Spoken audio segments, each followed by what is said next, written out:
रिया aeroplane में toilet जाने के लिए उठी थी, लेकिन उसे जरा भी अंदाजा नहीं था कि यही बात उसकी जान बचा लेगी। जैसे ही वह टॉयलेट से वापस अपनी सीट पर जाने लगी, अचानक विमान जोर जोर से हिलने लगा। अचानक हुए भारहीन झटके ने उसे हवा में उछाल दिया। जब उसे होश आया तो चारों तरफ तबाही का मंजर था। उसने टॉयलेट का दरवाजा खोलने की कोशिश की, लेकिन दरवाजा नहीं खुला, इसलिए उसने जोर से लात मारकर उसे तोड़ा। बाहर निकलते ही वह स्तब्ध रह गई। चारों तरफ बर्फ ही बर्फ थी। साफ था कि विमान उड़ान के दौरान किसी बर्फीले पहाड़ से टकरा गया था। कुछ तलाश करने पर उसे अपने परिवार के लोग मिले, लेकिन वे सब ठंड से जम चुके थे। वह बर्फ में दबे उनके शवों को निकालने की कोशिश करने लगी। तभी एक आदमी विमान के अंदर से आवाज सुनकर बाहर आया। पूरे विमान में अब सिर्फ वही दो लोग जिंदा बचे थे। दोनों ने एक दूसरे का सहारा लेकर यहाँ से निकलने का फैसला किया। जरूरी सामान इकट्ठा करने के बाद वे आगे बढ़े। थोड़ी ही देर में वे पहाड़ के किनारे पहुंच गए, जो यहाँ से बाहर निकलने का इकलौता रास्ता था। उन्हें जान जोखिम में डालकर खाई के सहारे नीचे उतरना पड़ा, लेकिन बचपन से ऊंचाई से डरने वाली इस औरत के लिए यह बहुत मुश्किल था। उसका पैर फिसल गया और वह लगभग गिर ही गई थी। तभी आदमी ने उसे पकड़ लिया। बड़ी मुश्किल से वे आधी पहाड़ी तक पहुंचे, लेकिन यहाँ रास्ता और भी खतरनाक था। नीचे झांकते ही औरत का सिर चकराने लगा। वे किनारे किनारे चलते हुए आगे बढ़े। तभी एक बड़ी चट्टान रास्ता रोककर खड़ी थी। नीचे गहरी खाई देखकर औरत डर के मारे जड़ हो गई। आदमी ने हाथ बढ़ाकर उसे पार कराने की कोशिश की। कांपते पैरों के बावजूद उसने हिम्मत जुटाई और छलांग लगाकर चट्टान पार कर ली। अब आदमी की बारी थी, लेकिन आगे पकड़ने के लिए कोई मजबूत सहारा नहीं था। वे दोनों बीच पहाड़ में फंस गए। तभी आदमी ने एक तरकीब सोची। वह नीचे छलांग लगा गया और एक पेड़ पर गिरा। पेड़ ने झटका सह लिया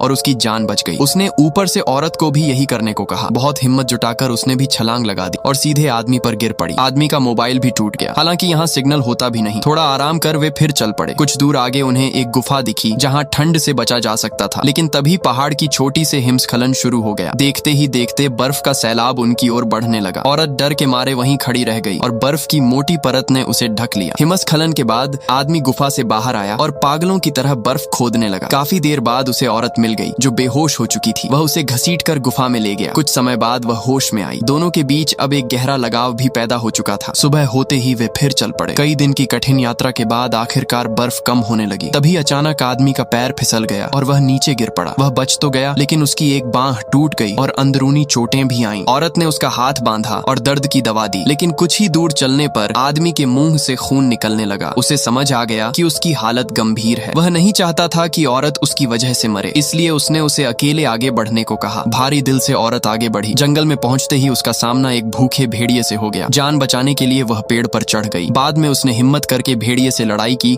और आखिरकार उसे मार गिराया। काफी भटकने के बाद उसे एक नदी दिखाई दी। उसे समझ आया कि नदी के किनारे किनारे चलने से इंसानी बस्ती मिल सकती है। आखिरकार वह सड़क तक पहुंच गई और बचा ली गई, लेकिन वह आदमी हमेशा के लिए उन पहाड़ों में रह गया। जब लोगों